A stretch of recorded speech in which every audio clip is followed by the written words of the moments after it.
Қылмыскерлер Обамянға шабуыл жасап тонап кеткен. Толығырақ. Роналду неліктен ашулы күйде? Мадридтік Реал енді Эден Азарға еш сенім артпайды. Осы және өзге де қызыққа толы жаңалықтар біздің бүгінгі видеода. Видеоны бастамастан бұрын қазақ тіліндегі футбол туралы қызықты видеолар шығаратын YouTube арнаны қолдау мақсатында біздің арнамызға жазылып және видеоға лайк басуларыңызды сұраймыз. Су жаңа видеоларды өткізіп алмасы үшін қоңырау түймешесін басуды ұмытпаңыздар. Ал олай болса, біз бастаймыз.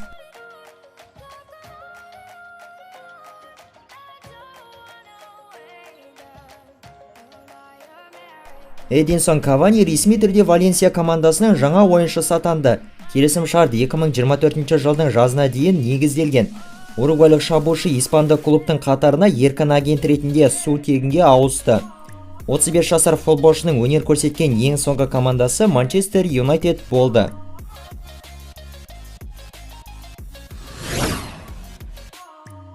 Лондондық Тоттенхемнің шабуылшысы Харри Кейн ағылшын премьер лигасы тарихындағы ең үздік бомбардирлер тізімінде 3-ші орынға шықты.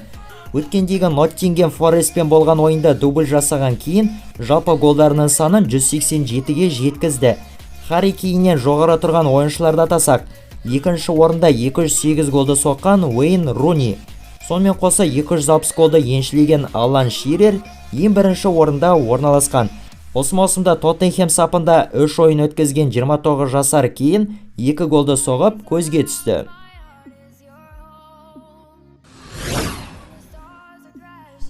Миландық Интердің бельгиялық шабуылшысы Ромелу Лукаку жарақатына байланысты ұзақ мерзімге қатардан шығып қалды. Sky Sport Италияның ақпараты бойынша футболшыда сан бұлшық етінің зақымдануы анықталған. Емделіп қалпына келуі үшін 1 айдан астам уақыт кетеді деп күтілуде.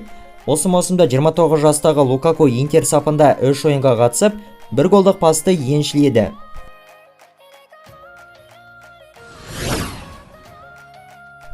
Ливерпуль командасы Реалдың немістік жартылай қорғаушысы Тони Кроосқа қызығушылық білдіруде деп мәлімдеуде Фичечес баспасы. Баспаның ақпаратына сүйенсек, ағылшында клуб футболшыны трансферлік терезе жабылып қалғанға дейін өз саптарына қосып алу нұсқасын қарастыруда. Айтып өтсек, Кросстың Реалмен келісім шарт мерзімі 2023 жылдың жазына дейін жарамды.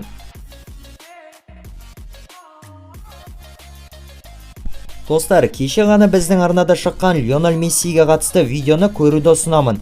Мессидің мансабындағы болған ең аянышты сәттер және оның жылаған кездегі сәттері туралы қызықты видео. Сілтемесі төменде болады.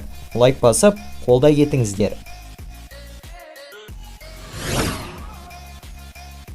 Манчестер Юнайтед пен Барселона клубтары осы жазғы трансферлік терезе жабылғанға дейін ойыншыларын алмастырып алуы мүмкін, деп хабарлайды Sport ES баспасы. Баспаның мәліметіне сәйкес, Манкуниандық ұжымның қорғаушысы Аарон Уан-Бисака Барса сапына, ал Каталондық клубтың қорғаушысы Сержиньо Дест Манчестер Юнайтед сапына ауысуы ықтимал.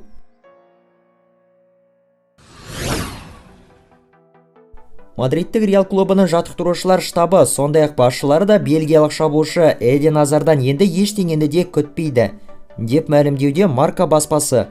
Деректерге сәйкес, клубтағылар футболшы өзінің ең үздік деңгейіне орала алады дегенге сенбейді. Әйтеуір патшалық ұжымның бір риза болатыны футболшы команданың киім ауыстыру бөлмесінде ешқандай да мәселе туындатпайды. Жазғы трансферлік терезе кезінде мадридтіктерге Азарды сатып алу бойынша ешқандай да сұраныстар келмеген. Эден Азардың Реалмен келісімі 2024 жылдың жазына дейін негізделген.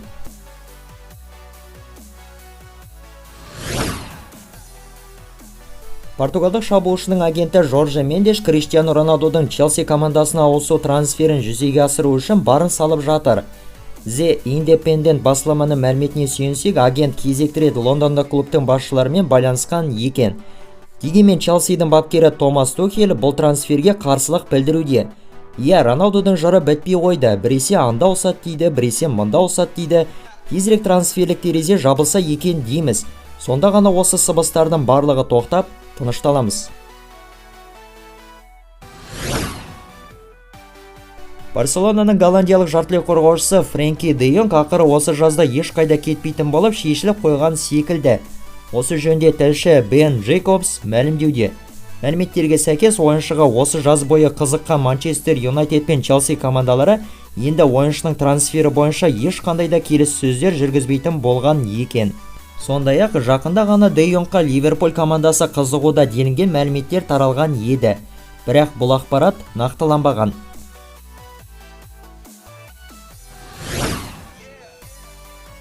Мадридтік Реалдың жаттықтырушысы Карло Анчелотти өз командасының жаңа маусымдағы бастамасына баға беріп өтті.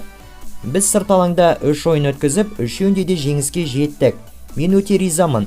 Біздің динамикамыз жақсы. Осы беттен таймау керек, деп жеткізген екен Анчелотти Mundo Deportivoға бергендегі сұхбатында.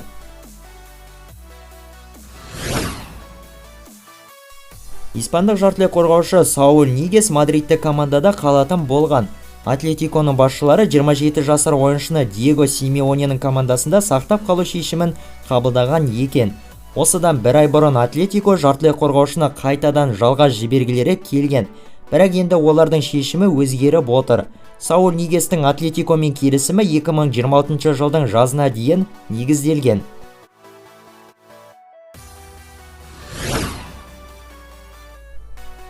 Мадридтік Реалдың француздық шабуылшысы Карим Бензема алтын доп жүлдесіне қатысты өзінің пікірімен бөлісті. Не болатынын көреміз. Дауыс беру рәсімін күту қажет. Алтын доп менің бала кезден бергі арманым болып табылады. Мен оны осы жолы жеңіп алуға жақын секілдімін, деп айтып жеткізген екен Бензема Get French Football News баспасына берген сұхбатында.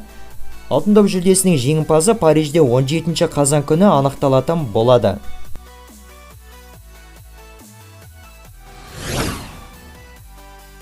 Барселонаның габондық шабуылшысы Обамянг Барселона маңындағы Кастельде Фельседегі үйінде ұрылар тарапынан болған шабуылға ұшырап тоналды.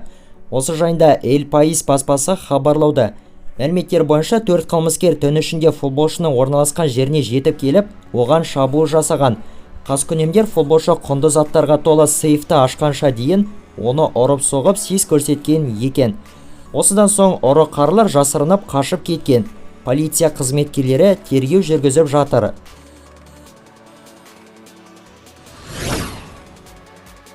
Манчестер Юнайтедтің шабуылшысы Криштиану Роналду клуб оның жалақысын қысқартқанына наразы күйде, деп хабарлайды The Times баспасы. Деректерге сәйкес футболшы команданың Чемпиондар лигасына өте алмай қалғанына еш кінәлі емеспін деп есептейді. Айта кетсек, ойыншының жалақысы клубтың Чемпиондар лигасынан шет қалғанына байланысты жылына 29,4 миллион еуродан 22 миллион еуроға дейін төмендеген болатын. Сонымен қоса Криштиану бас бапкер Эрик тен Хагтың екінші турдағы Брентфордтан болған жеңілістен кейін ойыншыларды сынға алып, айтқан сөздеріне ашуланған екен. Ал осымен біздің бүгінгі жеткізген футбол жаңалықтары топтамасы аяқталды. Лайк басу, тіркелу және қолдау көрсетулеріңіз маңызды. Ал бүгінге осы, келесіде кездескенше аман сау болыңыздар.